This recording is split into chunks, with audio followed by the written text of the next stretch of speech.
Well, good evening, everyone. Welcome to Center for Spiritual Living. Thank you all for being here in person. And thanks to everyone who's joining us online here tonight. We certainly appreciate you being with us in this way. And for those of you that may be watching this at a later date, welcome as well. We're so happy to have you here and to know that you are experiencing this along with the rest of us here. So tonight is our fourth Wednesday of the month. And on the fourth Wednesday, we speak about the mind-body connection. And so our focus for tonight is on heart intelligence. And this is an idea that's been around for many decades, where scientists, I was doing some research on it, and scientists in the early 50s and 60s were researching this idea of heart intelligence and finding out how much the heart actually influences our decision making in our lives. We think, we use phrases like, tap into your heart or speak from your heart and things like that. But the truth is we actually are doing that. It's not just a logical mental process where we're softening what we say. There is an actual intelligence in the heart that is helping us guide and make our decisions. And I think the more that we can begin to tap into that intelligence instead of our logical thinking brain, I think the more empathetic we become as a society, the more compassionate we can become, the more understanding we are of others and their different points of view. So some of the things, I pulled out some research from the Heart Math Institute. Fabulous institute. It's been around for many decades as well, doing this kind of research. And so these are just some of the things that the Heart Math Institute says about our heart intelligence. It says the heart sends us emotional and intuitive signals that help us govern our lives. How many of you have ever felt something in that way that's like your decision came from that intuitive knowing more than the intellectual knowing? You couldn't understand or explain why you thought that, but boy, it sure was strong and powerful. The heart directs and aligns many systems of the body so they can function in harmony with one another. That was surprising to me. I thought the neural system of our brain controlled the functions of the rest of our body. But in reality, the heart, the nerve cluster that acts like a brain in the heart, forms in an embryo long before any of the brain stuff forms. So our heart brain forms before our head brain does, as we're an infant growing in the womb of our parent, our mother.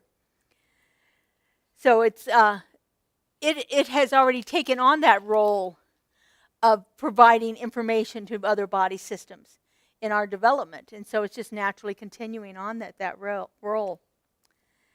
The heart is in constant communication with the brain. The heart's intrinsic brain and the nervous system relay information to the brain in our cranium, and it creates a two-way information track between the heart and the brain. So we have this, the heart sends signals to the brain sends signals to the heart, both send signals to the body. And so there's, this physiological thing that's going on as well. I love this one. The heart makes many of its own decisions. I never thought about the heart making a decision. To me, the heart is an autonomic muscle. It just does what it does, and there's no decision to be made. It just continues to beat. But according to this, it makes its own decisions. Here's this one. The heart starts beating in the unborn fetus before the brain has even formed. The heart starts beating before the brain is even formed. The scientists call this autorhythmic. Humans form an emotional brain long before we ever form a rational brain. So it's no wonder that we're emotionally creatures, right? That we often react from our emotions more than our rational thinking brain. And the heart has its own independent, complex nervous system. And they call it the brain of the heart. I thought that was interesting. The brain of the heart. I wonder if there's a heart of the brain. If there's a brain of the heart. So when we talk about heart intelligence, this is the way that the Heart Math Institute defines heart intelligence. It says heart intelligence is the flow of awareness, understanding, and intuition we experience when the mind and the emotions are brought into coherent alignment within the heart. So if we take our mind and our emotions that we're feeling and bring them together and put them into our heart space, then we begin to work from an awareness, a flow, an intuition that is more powerful than just what we can have with our logical thinking brain. It says it can be activated through a self-initiated practice. So we can actually bring this into our lives in a greater way. The more attention we pay when we sense the heart is speaking to us or guiding us, the greater our ability to access this intelligence and guidance more frequently. So the more we begin to tap into our heart and pay attention to what it's telling us, the more easily we can access it. And finally it says, the heart intelligence underlies cellular organization and guides and evolves organisms towards increased order, awareness, and coherence in their body systems. So heart intelligence underlies all of our cellular organization. So our cells, they are organized into systems, but underlying all of that is this heart intelligence, directing and guiding the other systems in our bodies. I just find it really fascinating that that this thing that we don't often attribute much to as much as we do to the thinking brain, we give it all of the power and the glory, and our heart is just as important. Our heart intelligence is just as powerful as our brain intelligence when we learn how to actively and passionately use it to do that. So as I said, as I was researching this, and everything kept coming back to this one thing. How do we begin to use our heart intelligence? Mindfulness. I feel like I talk about mindfulness every week because it is so powerful. Mindfulness is the thing that begins to help us tap into our heart intelligence. Because again, mindfulness is paying attention on purpose in the present moment and not reacting to what we sense or feel there, not judging it. That equanimity, as the Buddhists call it. And so paying attention on purpose in the present moment without judging it is how we begin to activate our heart intelligence more than our intellectual, our brain, cranium intelligence, it called it. Cranium intelligence. So I thought I'd take us into a meditation tonight just to do that, to allow us to tap into our heart intelligence in a little bit deeper way. And so we're going to go through this and probably be about 20 minutes of meditation, and then we'll talk about what happened during the meditation. So I invite you all to just begin to get comfortable. Those of you that are online, just begin to relax yourself. We've lowered the lights a little bit. Joe's got some nice music on. And we're just going to become aware of our environment around us. Just feel the chair beneath you. Or if you're at home, whatever you're sitting on. Feel it supporting you. Maybe touching your back and the back of your legs.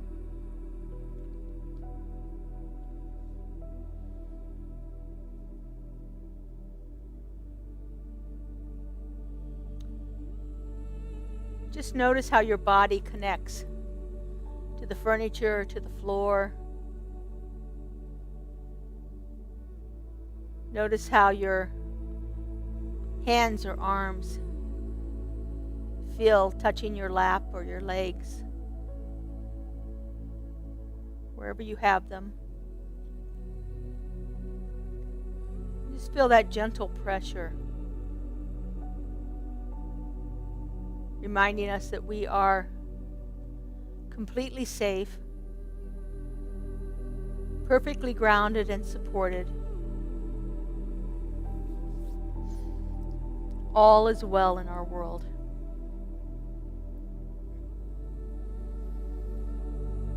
And if you haven't done so yet, you might want to close your eyes and just become aware of your breath.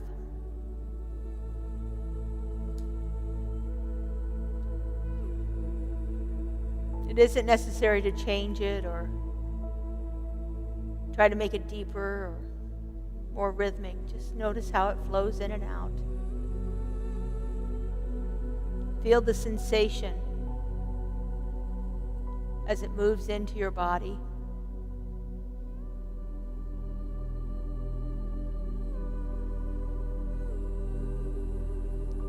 And notice what happens to your body as you breathe in and out.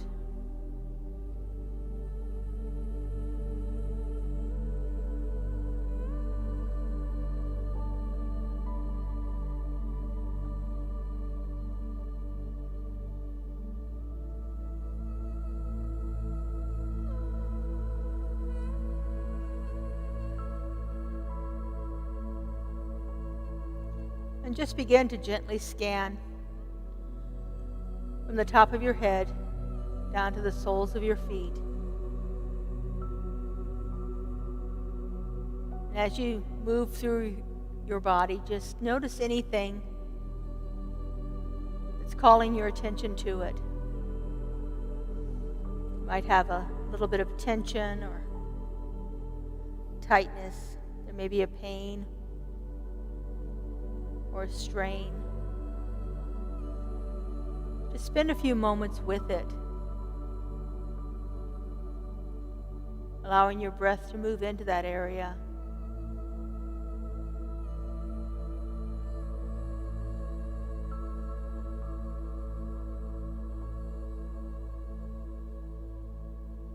And then continue your scan on down your body,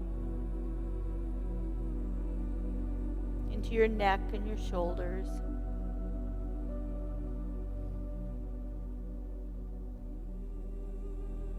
down your torso, spend a little time on those internal organs.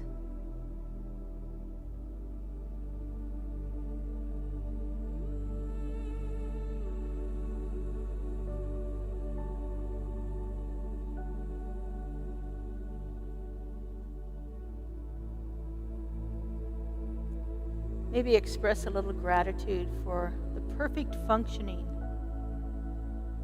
of every one of these body systems. The lungs that breathe in and out, the heart that circulates your blood, your digestive system, your elimination system, the muscles and bones and skin, all vital components of a perfectly working body.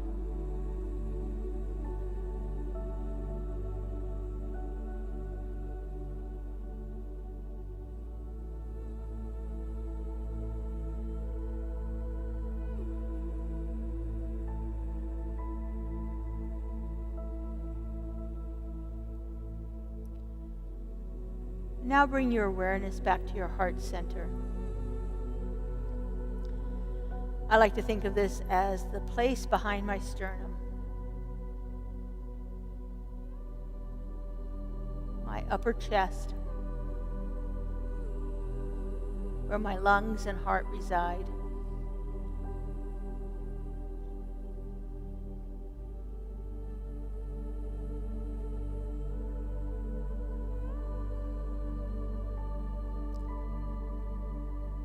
See if you can sense that beating heart.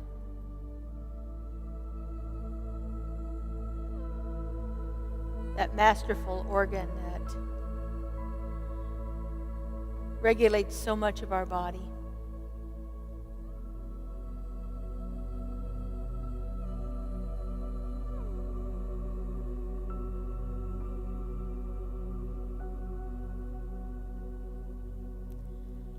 I want you to visualize golden light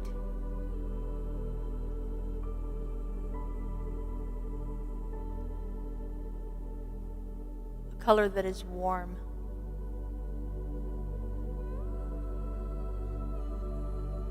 That is fluid like liquid.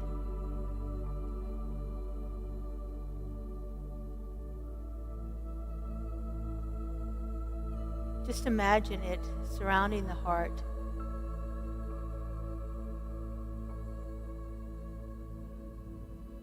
And with each pulse of the heart,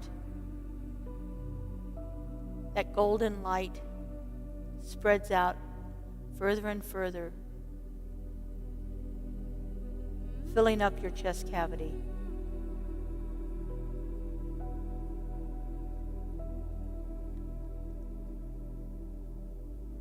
Totally expanding in your heart center with a warm,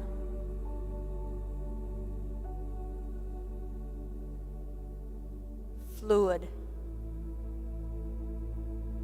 golden glow.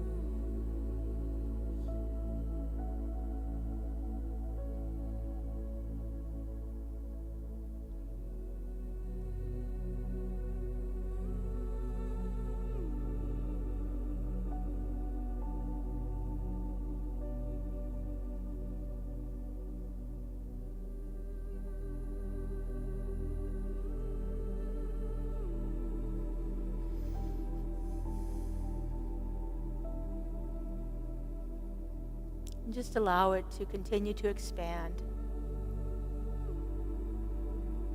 moving into your entire torso.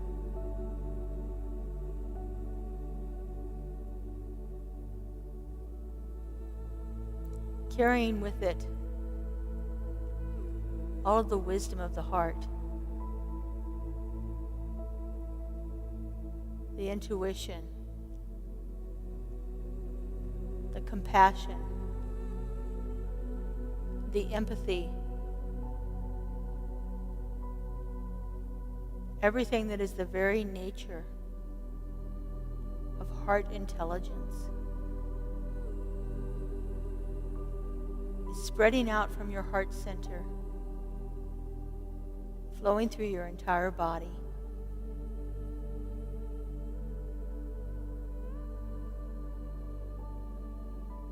And just visualize it moving out into your extremities, down your arms to your fingers, down your legs all the way to your toes.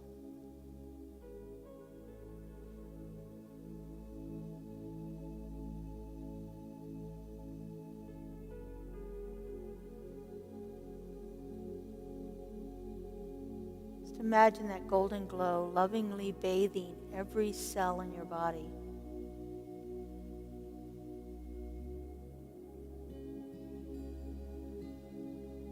With that powerful, creative love intelligence generated from your heart.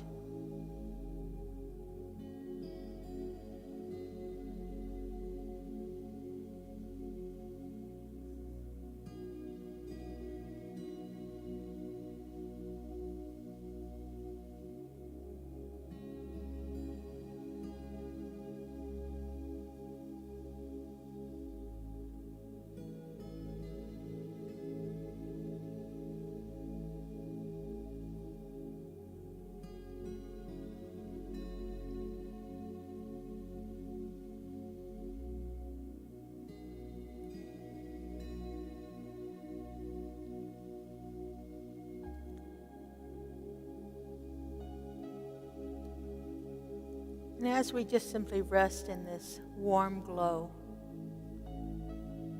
of this golden light of the heart,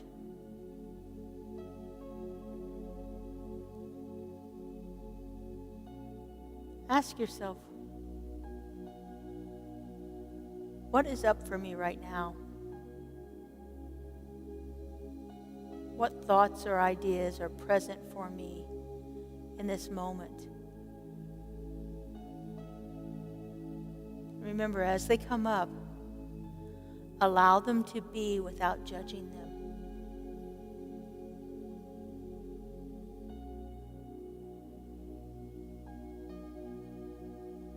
If it's thoughts you think, I shouldn't be thinking that, allow it to be, give it space.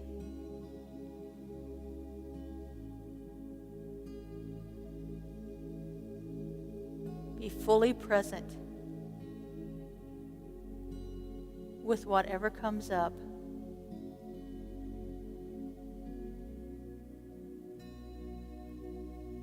And allow that golden glow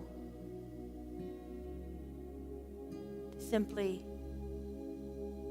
encompass those ideas, softening them.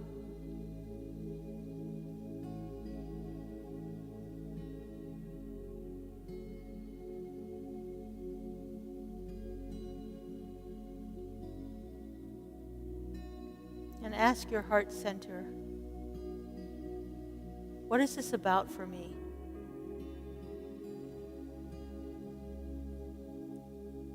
What do I need to know here in this situation?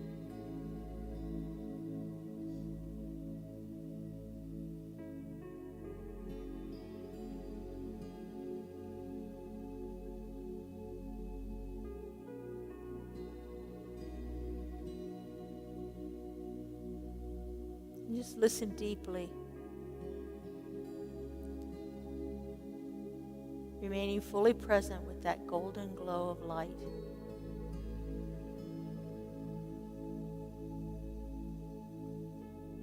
Listen to the wisdom of your heart.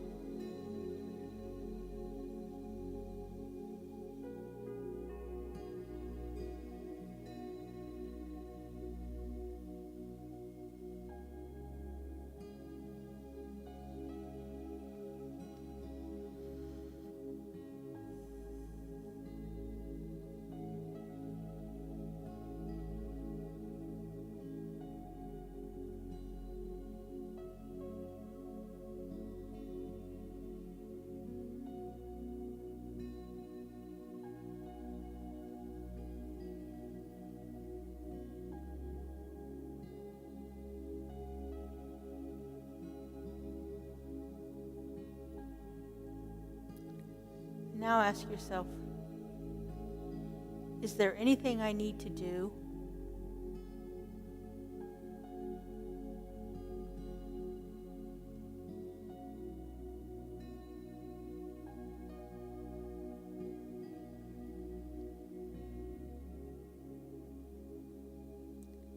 Is there anything I need to change?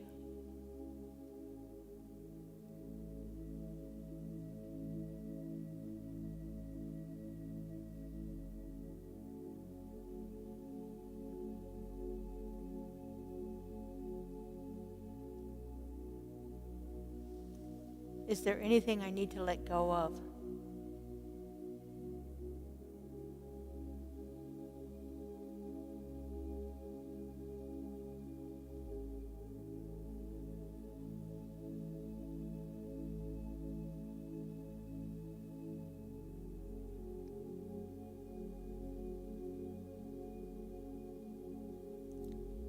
Is there anything or anyone I need to forgive?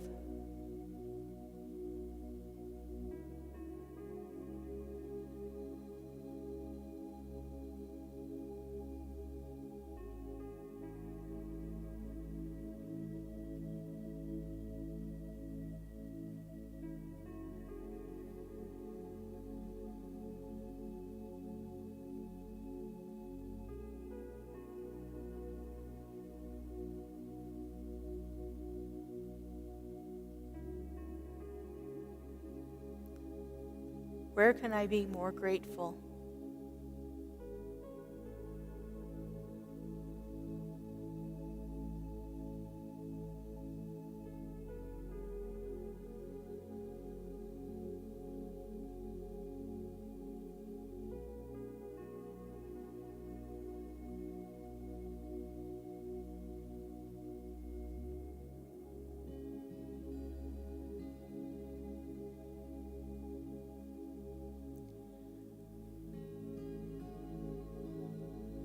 Where is compassion needed?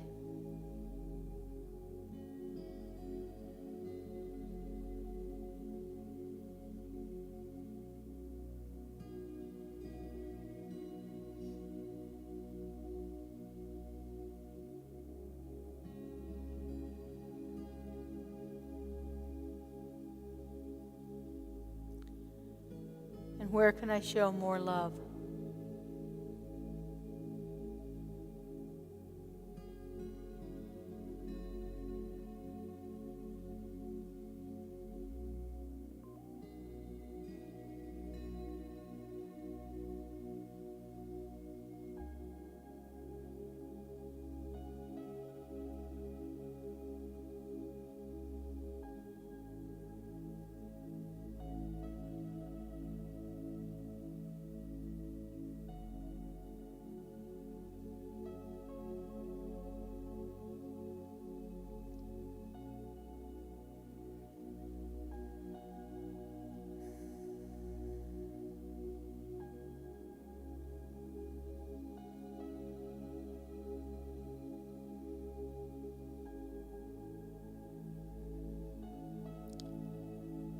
And now let's once again return to gratitude.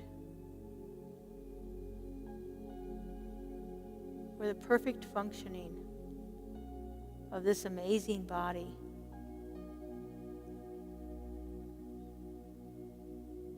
For each body system. For each organ. For each vessel.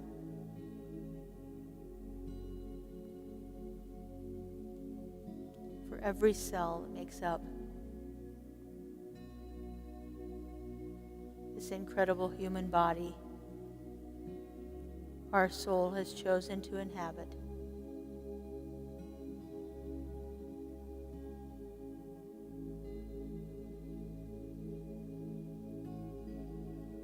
Just feel that golden glow of light swaddling you in its loving embrace. Knowing that you are cherished beyond measure.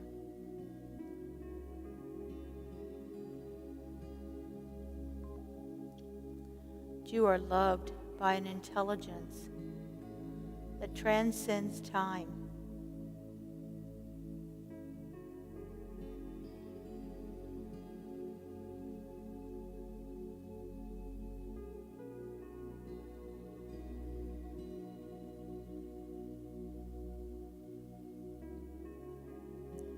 Just recognize what a miraculous creation you are.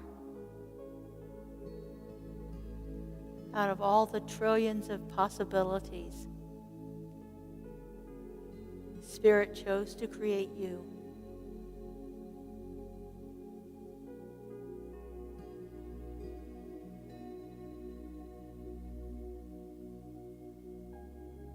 What a magnificent creation you are.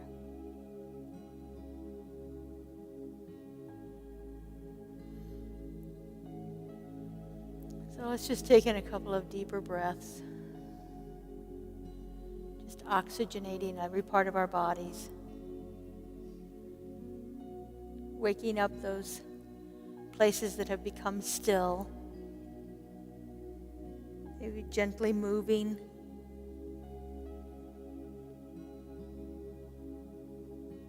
Your arms and legs and your shoulders and neck. And once again, become aware of the chair supporting you. The pressure of your body up against the floor, the chair. And take in one more nice deep breath. And when you're ready, go ahead and open your eyes.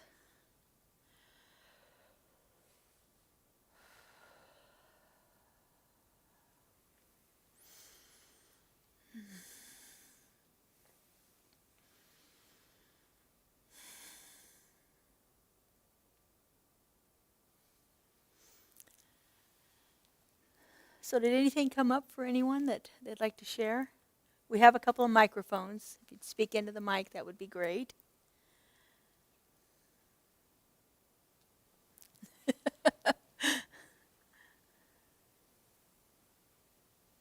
I have something dramatic that's happening at work that shocked me. And I was talking to Bridget and saying, I don't know what it means. I don't know what I'm supposed to do. And she said, don't worry about what. Just divine, perfect, right order. And then I'm thinking while we're doing this, I needed it to shake me out of my rut. Ah, Because I guess I was missing all the little clues that were coming to me to move forward and bloom a bigger blossom or whatever it is. And so this is it. This. thank you. Yeah. Yeah, it's sometimes things come gently and sometimes they're the cosmic 2x4. You know? So, yeah. I like that. Yeah.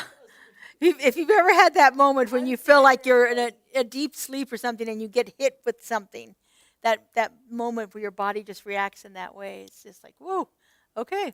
Thank you for sharing that. Thank you.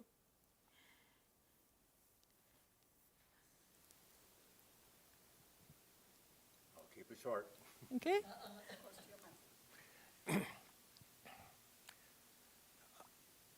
My name is Gary. I'm an artist all my life. And as a little boy growing up, she would always tell me, Gary, pay attention to your heartfelt thoughts. That's where inspiration, intuition resides. Well, as a little kid, it kind of went right through, one ear and out the other. And especially as I was a little kid. But as I got older, and it took me a while because I was in my 20s. I took some meditation classes, and they started speaking it was about mindful stuff and the heart, and everything was starting to come together. And I went, whoa, and so I've been a very productive, creative person. There's so many times, like I say, I don't need any more inspiration. I don't need, it's enough. Seriously, I've done stuff for President Reagan, President Carter, and Clint Eastwood. And it's what you ask for, and it's just so. So I was walking down Main Street in my town a few years back when all the political stuff started getting really crazy and everything, and I was worried about our country. And I'm walking down Main Street in the evenings. It's like a meditative walk. And as I get to the center of town, the heart of downtown Pleasant in my town, that my intuition went off, or a voice came through my head. It was my mom or whatever you want to say, but I was going, what can I do? This is crazy. And it says, Gary, you got to get people back to heart. And I just kind of went, whoa, I'd never really thought about any of that stuff. And everything just hit me, and I went, oh, she said, everybody, you got to get people back to heart. Everybody's in hate. And I was going, no kidding. So I went home, and I make little buildings of the town, and on one of them I put a wire heart on it, because it's the heart of Pleasanton. And so I picked up one of the little wire hearts, painted red, and I sharpened the end of it, and I stuck it under my lapel, and I went to a Chamber of Commerce mixer that night. And on my way over there, I'm thinking, some of the guys are going to give me a bad time because I got this cute little heart on and all that. And I said, I don't care, man, because this whole message was like, I've never had such a strong message in my life.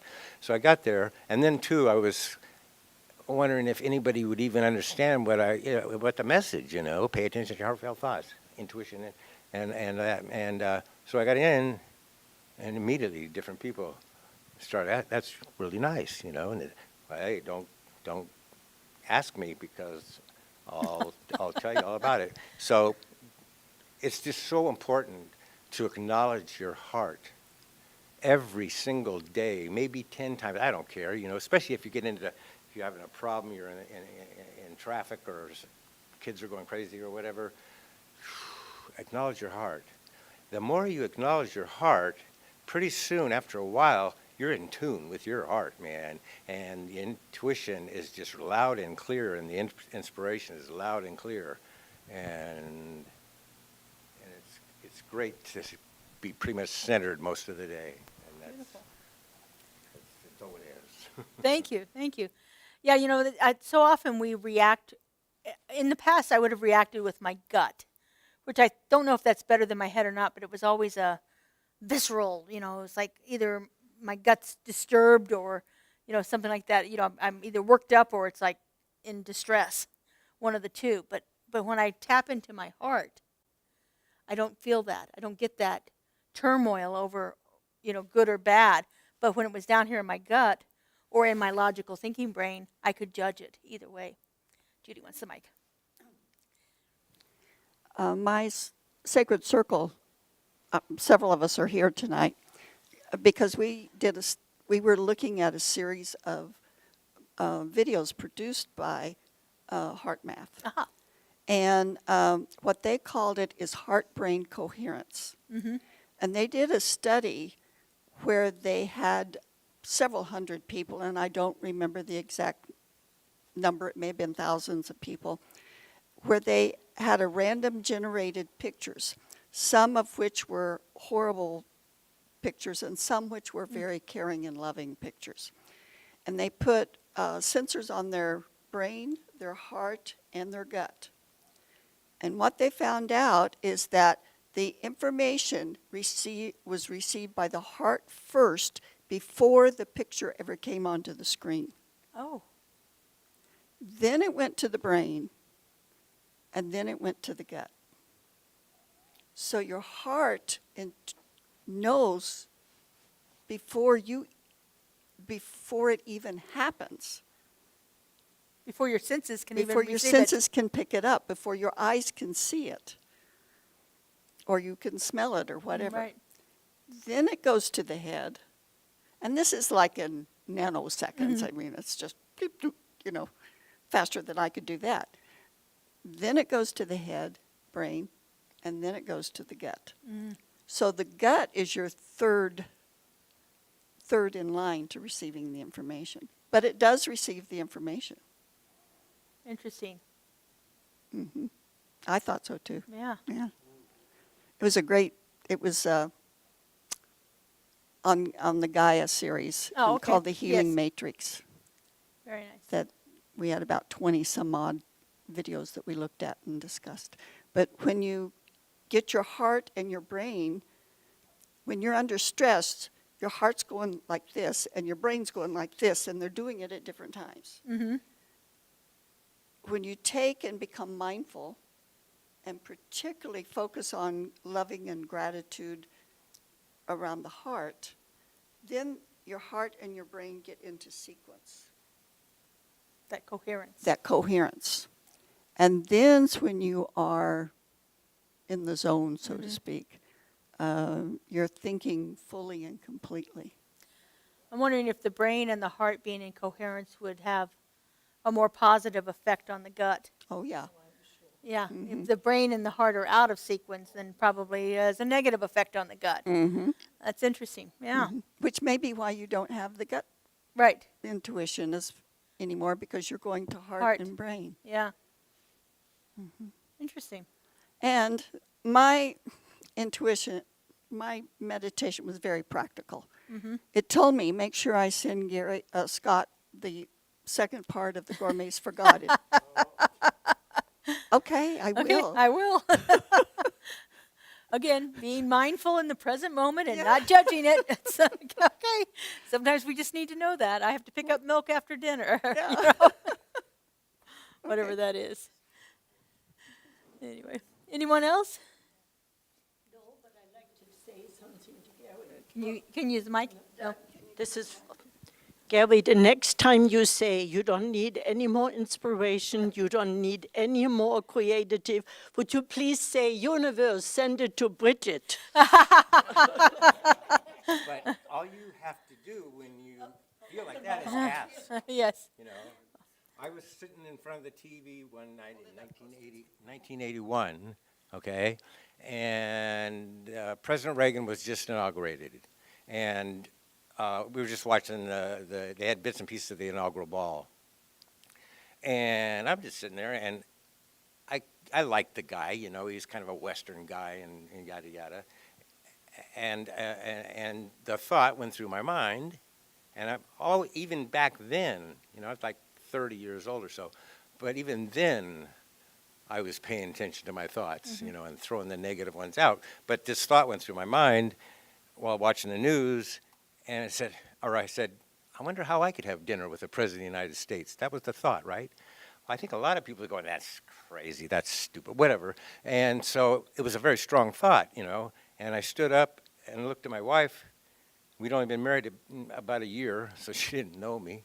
And still doesn't, but I got up and I said, I wonder how we could have dinner with the President of the United States. You know, he was on TV, they were on their tuxes and having drinks and everything. And I said, I could dance with Nancy, you could have a couple cocktails with Ronnie, you know, and she's just looking at me weirdly weird, you know.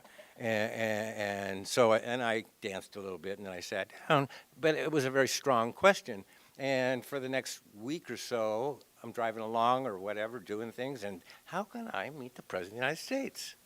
You know, and well, a challenge. And so one day I went into the store and past the magazine racks, and Reagan was on the cover of Newsweek magazine standing at a podium. And on the front of the podium was a presidential seal.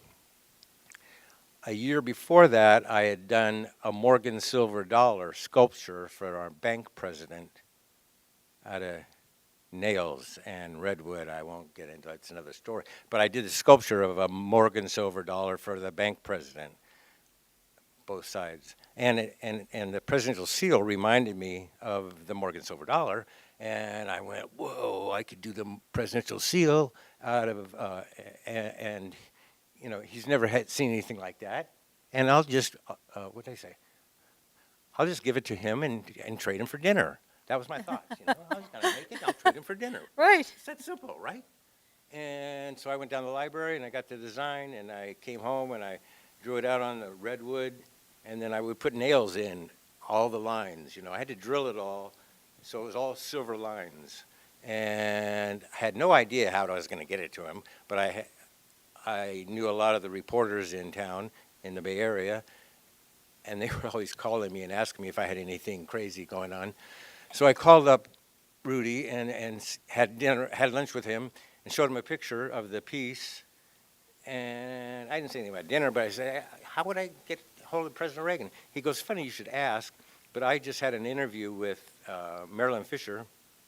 She's the head of the Republican Party for Alameda County, our county, and he had her number on him, and he says, give her a call. So I called her the next day and got an appointment, went in, and I took the piece, and I showed her the piece, and I'm talking really quick because I could go on, but so I'm sitting at her desk, and I said, I just like to present this to the president. I think you're doing a great job. And she asked me a lot of questions and everything, and she's right there at her desk. She picks up picks up her phone, and calls the White House, and she's talking to some lady back there. I don't remember her name, but she says, anyway, she's explained the piece and everything, and she says, I have the artist right here. And I'd said nothing to her about my wife or anything like that. Not that I wouldn't, but she says, I think it'd be really neat. We'll purchase the piece from the artist, and then we can have him and his wife at the dinner, this fundraising dinner they had scheduled, and he can present it to the president. I fell out from my chair. All you got to do is ask. All you got to do is right? ask. So we got invited to dinner, and to make a long story short, I got to know him. I've made 2 pieces in those times, and then 6 months later, I gave it to him at the dinner. Put a note on the back of it, or on a note. I said, I hope you find a neat place to hang this in the Oval Office.